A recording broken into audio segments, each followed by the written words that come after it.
Hi trainings, welcome back to our channel Brainy Training. My name is Sandeep Kaur. तो आज के इस वीडियो में क्लास 10th के अपने में बच्चों के लिए लेकर आई हूँ case based questions. Case based questions बहुत इंपॉर्टेंट है क्योंकि आपको अभी जो फर्स्ट टर्म में फाइनल एग्जाम्स होंगे उसमें केस बेस्ड क्वेश्चंस आने वाले हैं सेक्शन सी में, राइट। तो आपको किस तरह से उन क्वेश्चंस को अटेम्प्ट करना है आज मैं वो भी बताऊंगी। मैंने कुछ पहले भी केस बेस्ड क्वेश्चंस पे वीडियोस बनाई हैं, जैसे अभी लास्ट ईयर भी सिलेबस में ये था कि बच्चों को केस बेस्ड क्वेश्चंस आएंगे, ठीक है। तो लास्ट ईयर अभी बोर्ड एग्जाम्स तो कैंसिल हो गए, लेकिन फिर भी सैंपल क्वेश्चन पेपर तो सीबीएसई ने अपनी वेबसाइट पर डाला ही था। तो उन सैंपल पेपर के जितने भी केस बेस्ड क्वेश्चन वो सारे के सारे मैंने अपने इस चैनल पर सॉल्व कराए हुए हैं। उनका लिंक आपको डिस्क्रिप्शन बॉक्स में मिलेगा, उन वीडियोस को जरूर देखें ताकि आप ज्यादा से ज्यादा केस बेस्ड वाले क्वेश्चंस को सॉल्व कर सकें, राइट। तो अभी हम आज क्या करने वाले हैं, आज हम जो अभी फिलहाल में टर्म 1 के रिगार्डिंग जो सैंपल क्वेश्चन पेपर सीबीएसई की तरफ से रिलीज हुआ है उसका सेक्शन सी यानी कि केस बेस्ड क्वेश्चंस वाला जो सेक्शन सी है वो हम आज सॉल्व करने वाले हैं, ठीक है, ताकि आपको समझ में आ जाए कि किस तरह से केस बेस्ड क्वेश्चंस करते हैं। ये सारा आपको पता है ना, स्टैंडर्ड का पैटर्न है। अभी स्टैंडर्ड और बेसिक का पैटर्न तो सेम है, राइट। तो आपको ये भी पता है 90 मिनट्स का आपका पेपर होगा, 40 मार्क्स का पेपर है, 3 पार्ट्स में डिवाइड किया गया है सेक्शन ए, बी एंड सी में। सेक्शन ए में 20 क्वेश्चंस 1 मार्क के आपको सिर्फ एनी 16 अटेम्प्ट करने हैं। सेक्शन बी में 20 क्वेश्चंस 1 मार्क के आपको एनी 16 अटेम्प्ट करने हैं। एंड सेक्शन सी में 10 क्वेश्चंस होंगे और वो 10 के 10 किसके रिलेटेड होंगे, 2 केस बेस्ड क्वेश्चंस आपको दिए जाएंगे और एक केस बेस्ड में टोटल 5 क्वेश्चंस आपसे पूछे जाएंगे, तो टोटल 10 हो गए। आपको एनी 8 अटेम्प्ट करने हैं। तो आज ये सेक्शन सी इस वीडियो में मैं आपको सॉल्व करवाने वाली हूँ, तो वीडियो को एंड तक जरूर देखना, बिकॉज बच्चे आपको अच्छे से समझ में आना चाहिए कि किस तरह से हमें थोड़ा सा हिंट मिलना चाहिए कि किस तरह से केस बेस्ड वाले क्वेश्चन को सॉल्व किया जाता है, राइट। तो नेगेटिव मार्किंग आपके एग्जाम टर्म 1 में बिल्कुल नहीं होगी। तो let's get started to train our brain. तो सेक्शन सी का ये फर्स्ट क्वेश्चन है, ठीक है। तो ये एक केस स्टडी 1 है। अब इसके रिलेटेड 41 से लेके 45 तक आपको बोर्ड एग्जाम में क्वेश्चंस पूछे जाएंगे। आपको फर्स्ट ऑफ ऑल ये पूरा केस स्टडी अच्छे से पढ़ना है, ठीक है। अगर कोई साथ में फिगर गिवन है, मोस्ट प्रॉब्ली फिगर तो हर केस बेस्ड में गिवन ही होगी, आपको उस फिगर को सबसे पहले तो अच्छे से देखना है। अब आपको यहाँ फिगर देख के क्लियर हो गया होगा कि ये कौन से चैप्टर से क्वेश्चन लिया गया है। तो फर्स्ट ऑफ ऑल ये पता है ना, ये जो इस तरह से ये देखो, ये सारा कर्व जा रहा है, तो ये कर्व किस चीज का है, पैराबोला का। तो आपको यहीं से क्लियर है कि ये चैप्टर, इसमें ये कर्व है पैराबोला का, तो ये कौन से चैप्टर से लिया गया है, पॉलिनोमियल्स चैप्टर से ये क्वेश्चन लिया गया है। वैसे बाकी हम जो भी डिस्क्रिप्शन गिवन है उसको भी पढ़ेंगे कि the figure given alongside shows the path of a diver, ये सारा पाथ है ना। When she takes a jump, अब शी मतलब कि लड़की की बात की, मान लो कि ये है, जब ये जंप लेगी डाइविंग बोर्ड से, हमें साफ पता चल रहा है कि इट इज अ पैराबोला। तो वो हमने पहले ही फिगर देख के क्लियर कर लिया कि this is the parabola. Any लड़की का नाम है, वो standing on a diving board, यहाँ पे वो खड़ी है 48 feet above the water level. अब ये है सारा वाटर लेवल, है ना, ये वाटर लेवल है। तो यहां से लेके यहां तक जो है ये हाइट आपको 48 गिवन है। ये आपको हाइट क्या गिवन है, 48 फीट आपको हाइट गिवन है बेटा, ठीक है। She took a dive into the pool, her height. अब देखो जब वो डाइव लेगी, छलांग लगाएगी यहां से, ठीक है, तो उसकी जो हाइट है वो टी टाइम टी, हम अगर फाइंड करें तो उसकी हाइट टाइम टी को सेकंड्स में लेंगे, तो ये हाइट का पॉलिनोमियल हमें गिवन है। मतलब कि अभी तो वो यहाँ पे है तो हाइट हमारे पास 48 है, राइट। अभी हाइट 48 है क्योंकि यहाँ पे है। मान लो कि यहाँ पे टाइम हमारे पास क्या है, 0 सेकंड, क्योंकि अभी उसने कूदा नहीं, ठीक है, अभी उसने जंप नहीं किया, तो तब हमारे पास टाइम 0 सेकंड्स है। तो हाइट ये होगी, इज दैट क्लियर, हाइट ये होगी। अगर हम टाइम 1 सेकंड्स में हम देखेंगे कि उसकी हाइट कितनी रह गई अबव द वाटर, तो हम टी की वैल्यू को 1 पुट करेंगे, तो वहां से हाइट निकालेंगे। अगर हमें 2 सेकंड्स पे पता करनी है तो हम टी की वैल्यू 2 पुट करेंगे, तो हमें पता चल जाएगा कि कितनी height above the water level रह चुकी है, राइट। अभी आपको ये समझ में आ गया होगा। मेन आपको एक ये चीज समझ में आनी चाहिए कि 48 हाइट गिवन है। दूसरा आपको ये पता होना चाहिए कि ये हाइट की हमें एक पॉलिनोमियल गिवन है जहां से हम अपने क्वेश्चन को सॉल्व कर सकते हैं। और तीसरा हमें ये पता होना चाहिए कि this is called the parabola, मतलब कि पॉलिनोमियल चैप्टर से लिया गया है। अब हम आगे क्वेश्चंस पढ़ते हैं। फर्स्ट क्वेश्चन क्या है 41, कि हमें k की वैल्यू फाइंड करनी है। अब k की वैल्यू हमें कहां से फाइंड करनी है, इस वाली इक्वेशन से। ये आपको इक्वेशन गिवन है, तो चलो हम इसको लिख लेते हैं एक बार यहाँ पे कि हमें गिवन क्या है, h of t is equals to -16t square plus 8t plus k। अब हमें यहाँ पे ये k की वैल्यू फाइंड करनी है। अभी मैंने आपको बोला कि टाइम इज 0 सेकेंड्स, अगर टाइम हमारे पास 0 है तो तब हाइट हमें कितनी गिवन है, 48। तो इसका मतलब हम टाइम t की वैल्यू 0 पुट करेंगे, हाइट हमारे पास 48 है, तो वहां से हमारे पास k की वैल्यू निकल जाएगी। तो height is 48 equals to time 0 है, तो ये 0 का स्क्वायर बन गया 8 इंटू 0 प्लस k। तो यहाँ से k की वैल्यू निकल जाएगी 48 इक्वल्स टू 0 प्लस k। तो k की वैल्यू कितनी आ गई 48। Is that clear? मतलब कि जब हमारे पास हाइट 48 थी, अब हाइट 48 कब थी? जब टाइम 0 था, ठीक है, जब टाइम 0 था तब हाइट 48 थी, तो वहां से हमारे पास k की वैल्यू निकल आई, तो k की value C option is the right answer. तो आंसर क्या हो गया हमारा? C option. Is that clear? अब चलते हैं नेक्स्ट क्वेश्चन पे। नेक्स्ट क्वेश्चन क्या है? एट व्हाट टाइम, कितने टाइम पे will she touch the water in the pool? अभी कितने टाइम पे उसने पानी, जो पूल में पानी है उसको टच कर लिया? तो बहुत इजी सी बात है कि वहां पे हमारे पास k की वैल्यू, अभी हमारे पास k की वैल्यू क्या निकल आई 48 निकली, तो हमारे पास इक्वेशन क्या बन गई 16 minus 16 square T square plus 8t plus 48। k की वैल्यू हमने यहाँ पे पुट कर दी, ठीक है। ये हमारे पास क्या है? This is called the height, लेकिन ये हाइट कौन सी है? Above the water level. ये है हाइट हमारे पास above the water level, right? समझ में आया? अब यहाँ पे -8 कॉमन होगा तो अंदर क्या रह जाएगा 2t square minus t minus 6 equals to 0।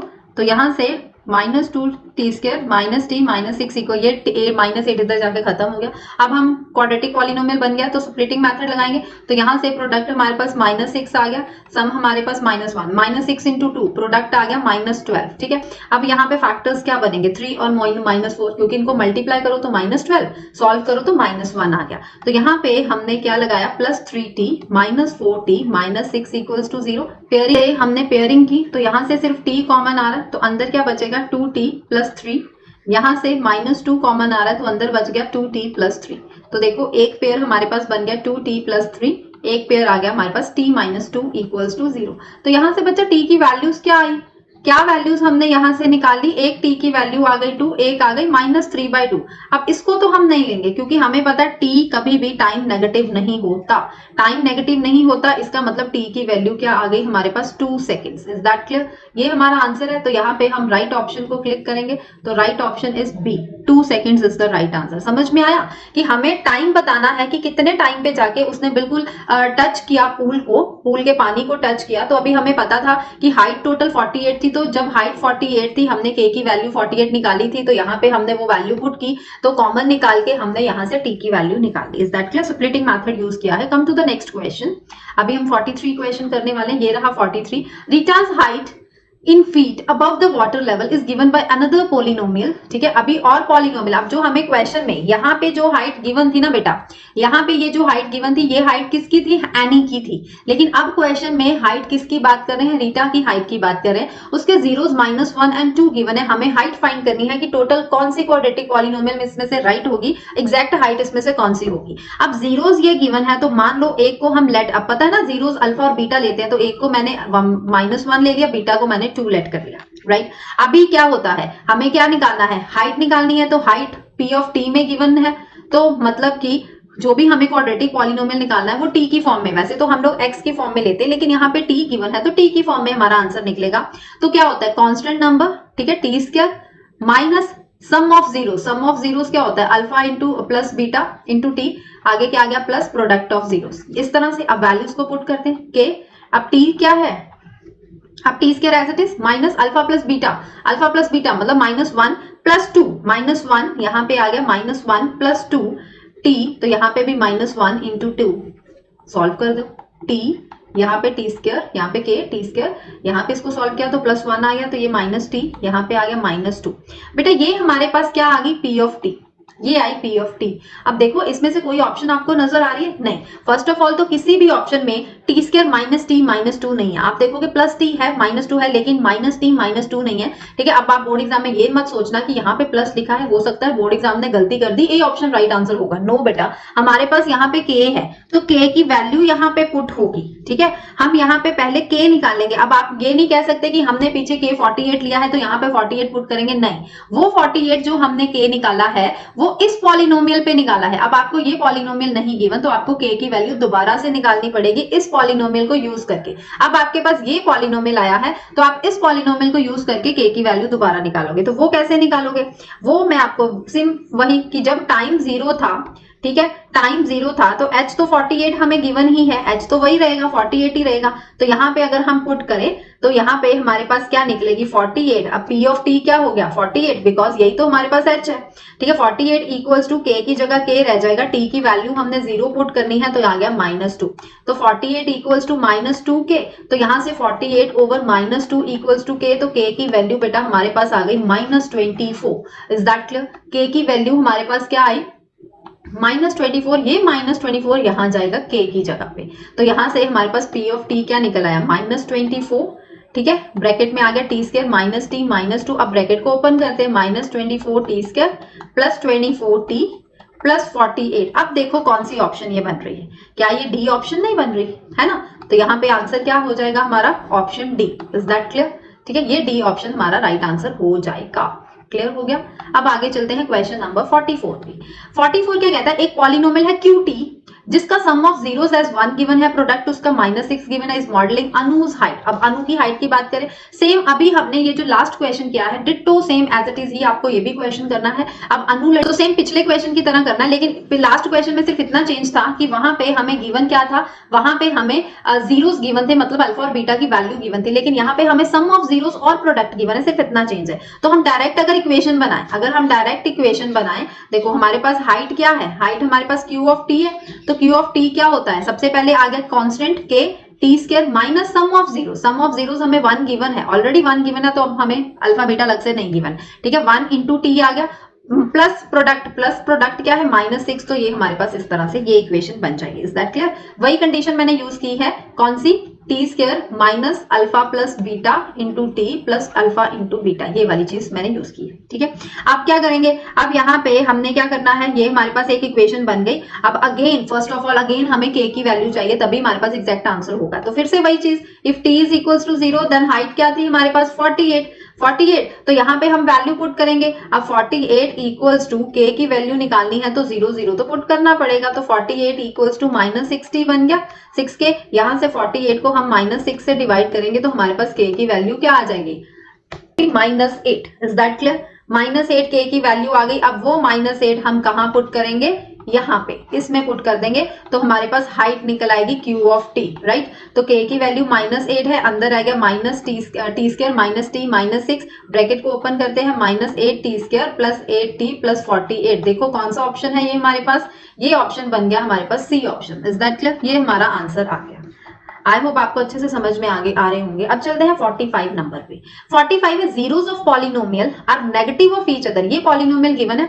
अब इस पॉलिनोमियल के जो जीरोस हैं वो नेगेटिव टू ईच अदर है, मतलब कि मान लो अगर हमारे पास जो 1 0 है उसको अगर मैं अल्फा ले रही हूं तो अदर जीरो जो होगा वो बीटा नहीं होगा, वो इसी का नेगेटिव होगा, मतलब वो माइनस अल्फा हो जाएगा। ठीक है, अब यहाँ पे अगर मैं सम ऑफ जीरोस के फॉर्मूला यूज करूं, अब सम ऑफ जीरोस बच्चा क्या होता है, -b/a। ये फॉर्मूला सबको पता है, सम ऑफ जीरोस -b/a होता है। अब सम ऑफ जीरोस में अल्फा प्लस बीटा करते हैं, लेकिन उसमें हमारे पास एक तो अल्फा है, दूसरा माइनस अल्फा है। बीटा की जगह हमारे पास क्या है, माइनस अल्फा। अब b/a, अब यहाँ पे हम देखेंगे माइनस फॉर्मूले वाला b की वैल्यू ये है कि -3, तो वो मैंने ब्रैकेट में लिख ली, ओवर a की वैल्यू है -12। अब माइनस से माइनस हो गया कैंसिल, अल्फा माइनस अल्फा ये भी 0 इक्वल्स टू हमारे पास k -3 ओवर आ गया 12। तो यहाँ से क्रॉस मल्टीप्लीकेशन करेंगे तो 0 इक्वल्स टू k -3, तो k की वैल्यू क्या आ गई 3 आ गई।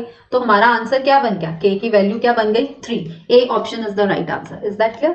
ये हमारा आंसर हो जाएगा। ठीक है, क्योंकि इसको हमने 1 0 को हमने, ये अल्फा हमारे पास क्या अल्फा ही रहेगा, दूसरा नेगेटिव ऑफ ईच अदर है, मतलब कि बीटा को हमने माइनस अल्फा ले लिया। ठीक है, अब चलते हैं नेक्स्ट केस स्टडी पे। एक केस स्टडी हमने कर लिया, अब केस स्टडी 2 है। ठीक है, इस पे आपको 46 से लेके 50 तक क्वेश्चंस आएंगे। ठीक है, 5 क्वेश्चंस यहाँ से है, 5 क्वेश्चंस केस स्टडी 1 से है, लेकिन आपको सिर्फ 8 अटेम्प्ट करने हैं। आपकी मर्जी, दोनों में से 4 करना चाहते हो, लेकिन हो सकता है जैसे यहाँ पे ये वाला केस स्टडी कुछ ज्यादा इजी है तो इसके आप 5 के 5 अटेम्प्ट कर लो, और पिछले वाले क्वेश्चन के आप कोई भी 3 भी कर सकते हो। ठीक है, तो आपको एनी 8 करने हैं, ये याद रखना। अब चलते हैं हॉकी फील्ड। अब यहाँ पे बहुत लंबा चौड़ा गिवन है, तो मैं आपको फर्स्ट ऑफ ऑल यही कहूंगी कि जो भी आपको फिगर गिवन है पहले उस पर ध्यान दो। अभी आपको फिगर में दिख रहा है कि यहाँ पे कुछ एक्स एक्सिस वाई एक्सिस कुछ कोऑर्डिनेट पॉइंट्स वगैरह गिवन है, तो हमें ये गिवन है कि ये जो हमारे पास क्वेश्चन है वो चैप्टर नंबर 7 कोऑर्डिनेट ज्योमेट्री में से है। तो हम ना फर्स्ट ऑफ ऑल पहले सीधा क्वेश्चंस पे ही चलते हैं। अगर लगेगा कि क्वेश्चन पढ़ के हमें पीछे वाला ये सारा पढ़ना चाहिए तो पढ़ेंगे, नहीं तो हम टाइम वेस्ट नहीं करेंगे। ठीक है, हम सीधा क्वेश्चन पे चलते हैं। क्वेश्चन है, इससे पहले क्वेश्चन नंबर 46 पढ़ेंगे। अगर हमें लगेगा कि 46 क्वेश्चन में कुछ ऐसा है कि हमें ये पिछला सारा पढ़ना पड़ेगा तो ही पढ़ने की जरूरत है, नहीं तो आप इसको छोड़ सकते हो। क्वेश्चन नंबर 46 में the coordinates of the centroid of triangle EHG। अब सेंट्रॉइड हमेशा ट्राइंगल में निकाला जाता है, तो हम पॉइंट्स देखेंगे EHG कहाँ है। देखो यहाँ पे फिगर में ये रहा E, ये रहा H और यहाँ रहा J। तो मतलब फिगर से क्वेश्चन सॉल्व हो रहा है, तो हमें वो कुछ भी पढ़ने की जरूरत नहीं है। तो फर्स्ट ऑफ ऑल आपको कोऑर्डिनेट पॉइंट्स पता होने चाहिए EHJ के। E के क्या है, यहाँ से एक्स एक्सिस पे 2 पॉइंट पे है और y पे 1 पे है, तो 2,1 पॉइंट हो गए E के। कोऑर्डिनेट पॉइंट C के 2,1 आ गए, तो यहाँ पे लिख लेते हैं 2,1। ऐसे ही हम H के निकालेंगे और J के भी निकालेंगे। H के क्या है, यहाँ से -2 आ रहा है और यहाँ से 4 आ रहा है, तो -2,4 बन गए। और J के क्या है, यहाँ से -2 और यहाँ से भी -2, तो ये -2,2। तो मैं इनको यहाँ पे नोट डाउन कर लेती हूँ, -2,4 -2, अब हमें क्या निकालना है, सेंट्रॉइड निकालना है। हमें सेंट्रॉइड किसका निकालना है, ऑफ ट्राइंगल EHJ का। ठीक है, इक्वल्स टू इसका फॉर्मूला याद रखो, x1 + x2 + x3/3। आपको मिड पॉइंट फॉर्मूला पता है ना, सिमिलरली वैसे ही आपके पास ये फॉर्मूला है। ठीक है, y1 + y2 + y3/3। तो ये फॉर्मूला आपको याद रखना है। Is that clear. अब यहाँ पे x1 x2 ये जो पहले पॉइंट्स होते हैं वो x1 x2 x3 है, तो यहाँ पे 2 -2/3 आ गया, कॉमा y1 क्या है 1 + 4 -2/3।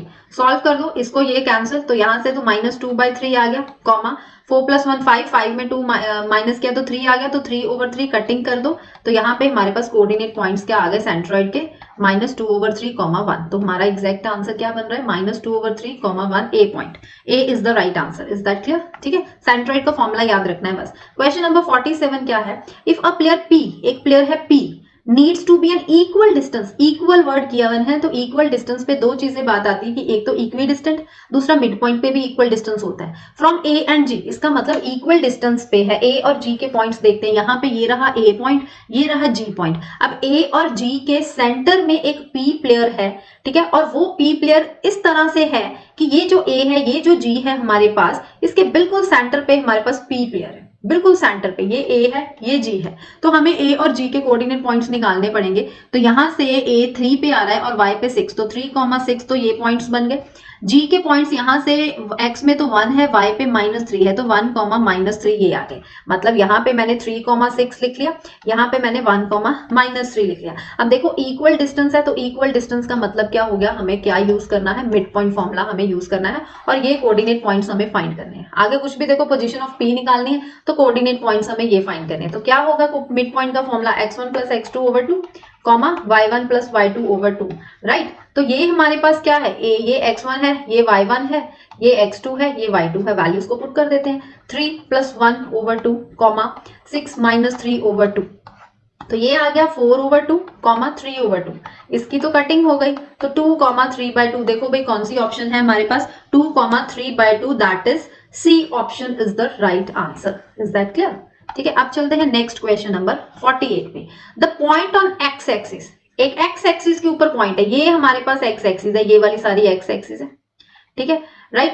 तो हमारे पॉइंट एक एक्स एक्सिस के ऊपर हमें वो पॉइंट फाइंड करना है, और वो इक्वल डिस्टेंस, इक्वी डिस्टेंस मतलब क्या होता है, इक्वल डिस्टेंस कहां से, I से और E से है।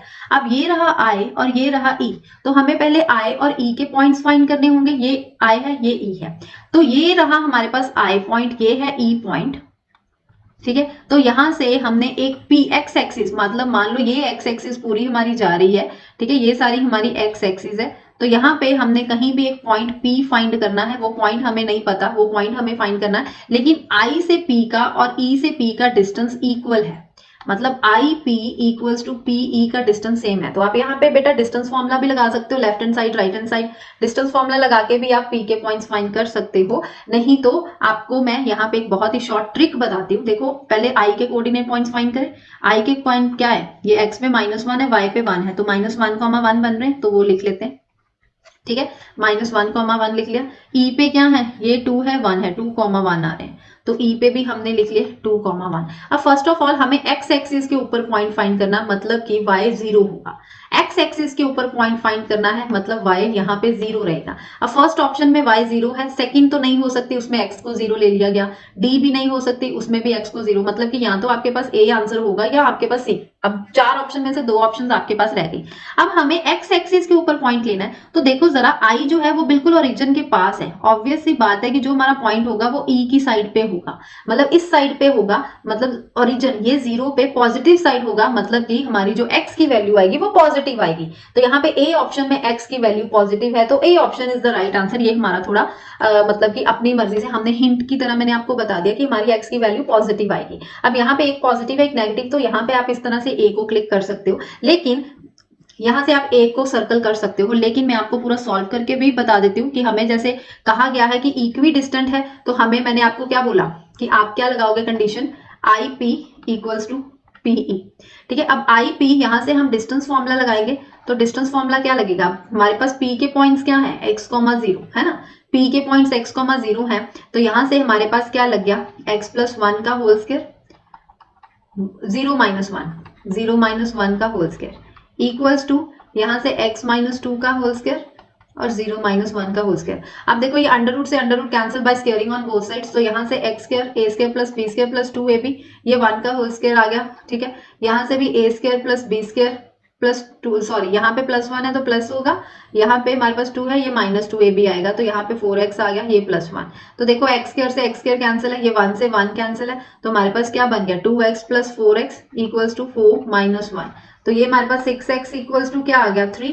तो यहाँ से x की वैल्यू क्या आ गई, x की वैल्यू बन गई 1/2। तो देखो हमारे पास पॉइंट P जो है वो पॉइंट P हमने ऑन x एक्सिस, मतलब x, 0 है, तो x की वैल्यू 1/2, y 0 है। तो मैंने आपको पहले ही बोला कि हमारे पास पॉजिटिव वैल्यू आएगी, तो A option is the right answer. मैंने आपको पहले ही बोला कि ये जो आई पॉइंट है ये बिल्कुल 0 के पास है, मतलब हमें इक्वल डिस्टेंस लेना है, तो ऑब्वियस सी बात है थोड़ा पॉजिटिव साइड आएगा, है ना, ये आपस में तभी इक्वल होंगे, यहाँ पे आसपास कुछ आएगा, तो इसीलिए हमारा पॉजिटिव साइड पे एक ही ऑप्शन था, तो हम ए ऑप्शन को क्लिक कर सकते थे। नेक्स्ट क्वेश्चन नंबर 49 पे चलते हैं। What are the coordinates of the position of the player Q.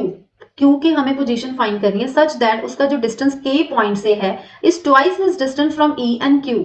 अब ई, अब के, क्यू और ई है वो क्लीनियर है, मतलब के, क्यू, ई एक ही लाइन पे लाई कर रहे हैं। मतलब हम यहाँ पे मान लो एक पॉइंट ले लेते हैं, इसको मैंने के ले लिया, इसको मैंने ई ले लिया, अब जो क्यू पॉइंट है वो भी यहीं पे लाई कर रहा है, एक ही लाइन पे। अब देखिए जरा इस फिगर में के कहाँ है, अभी यहाँ पे हमें के ढूंढना है, तो ये हमारे पास के रहा, उसके बाद हमें ई ढूंढना है, ये ई है, तो अगर हम इसको ज्वाइन करें तो इसी के बीच में कहीं हम पॉइंट लेंगे, दैट इज क्यू। तो वो मैंने यहाँ से अलग से ड्रॉ कर दिया क्यू।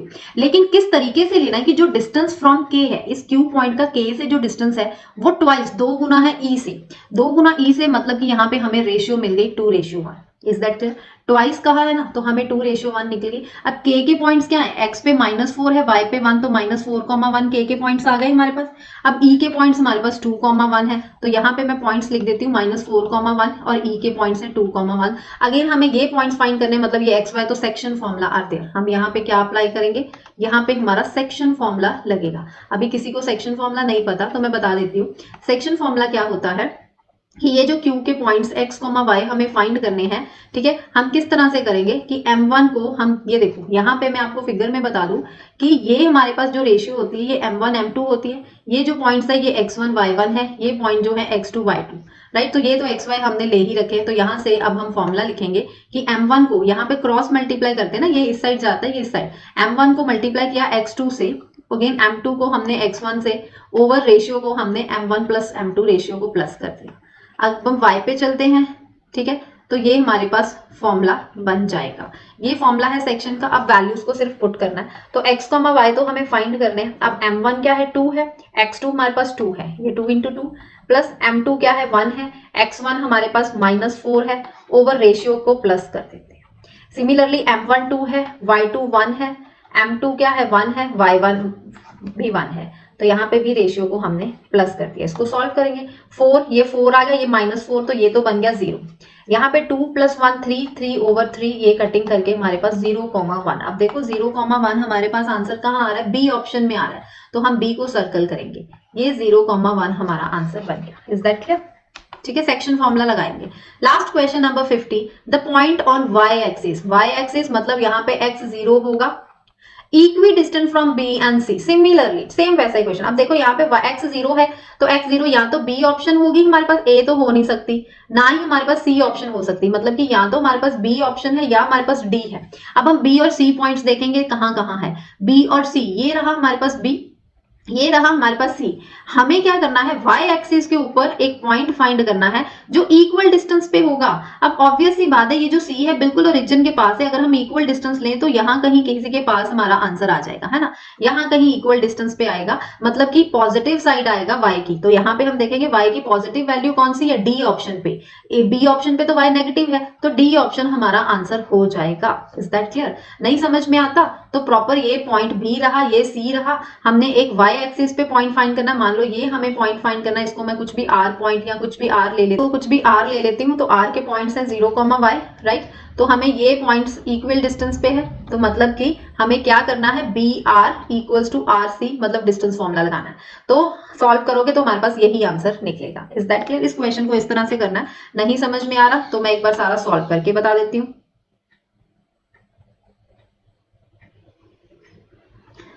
सबसे पहले हमें b के पॉइंट्स फाइंड करने हैं, तो b के पॉइंट्स क्या होंगे, b के कोऑर्डिनेट पॉइंट्स यहाँ से देखो 4,3, b के कोऑर्डिनेट पॉइंट्स आ गए 4,3 और c के कोऑर्डिनेट पॉइंट्स हमारे पास क्या आ गए 4,-1। तो यहाँ पे डिस्टेंस फॉर्मूला लगाया हमने, B R equals to R C लगाया। तो क्या है, यहाँ पे हमें एक पॉइंट, हमने वो पॉइंट लेट्स आर किया हुआ है ना, तो हमारे पास बी आर से क्या आ गया, डिस्टेंस फॉर्मूला अप्लाई किया, तो यहाँ से 4-0 का होल स्क्वायर और 3-y का whole square equals to, again यहाँ पे भी 4-0 का whole square plus y plus 1 का whole square. Again squaring on both side, square root cancel हो जाएगा, यहाँ पे बन गया 16a minus B whole square, that is a square minus 2ab plus B square. तो -2ab माइनस 6y, यहाँ पे भी इस तरह से सॉल्व करेंगे, a square plus b square plus 2ab। Again y square cancel, 16 cancel, -6y minus 2y, यहाँ पे 1 माइनस 9, ये बन गया -8y, यहाँ आ गया -8, माइनस माइनस कैंसिल, 8 कैंसिल, देखो y की वैल्यू आ गई 1। तो हमारे पॉइंट क्या थे, पॉइंट हमारे 0,y थे, तो वो आ गया 0,1। तो मैंने आपको पहले ही बोला था कि D option is the right answer. Is that clear? तो यहाँ पे मैंने आपको 2 केस स्टडी क्वेश्चंस कराए हैं जो अभी सीबीएसई ने रिलीज किया है सैंपल क्वेश्चन पेपर, उसमें जो 2 केस स्टडी स्टैंडर्ड में डाले हैं, ठीक है, वही मैंने आपको केस स्टडी क्वेश्चन अच्छे से समझाए हैं। अगर क्वेश्चन अच्छे से समझ में आ गए तो वीडियो को लाइक तो करना ही है, साथ में अपने सभी फ्रेंड्स को शेयर कर दीजिए, और अगर अभी तक चैनल को सब्सक्राइब नहीं किया तो जल्दी से कर लीजिए, क्योंकि ऐसे ही इन्फॉर्मेटिव वीडियोस और ऐसे ही क्वेश्चन सॉल्व कराया करूंगी मैं अपने इस चैनल पर। तो आज की इस सेशन का आपको पूरा पीडीएफ डिस्क्रिप्शन बॉक्स में मिल जाएगा। टेलीग्राम पे, इंस्टाग्राम पे आप मुझे ज्वाइन कर सकते हैं, वहां से आप कुछ भी मुझसे पूछना चाहते हैं, कोई भी आपको क्वेश्चन समझ में नहीं आ रहा, वो क्वेश्चन आप मुझे वहां पे देना चाहते हैं तो दे सकते हैं, उसका सोल्यूशन मैं आपको अपने चैनल पर उसकी एक अलग से वीडियो बनाकर जरूर दिया करूंगी। तो अब मिलते हैं नेक्स्ट वीडियो में, तब तक के लिए bye bye and take care.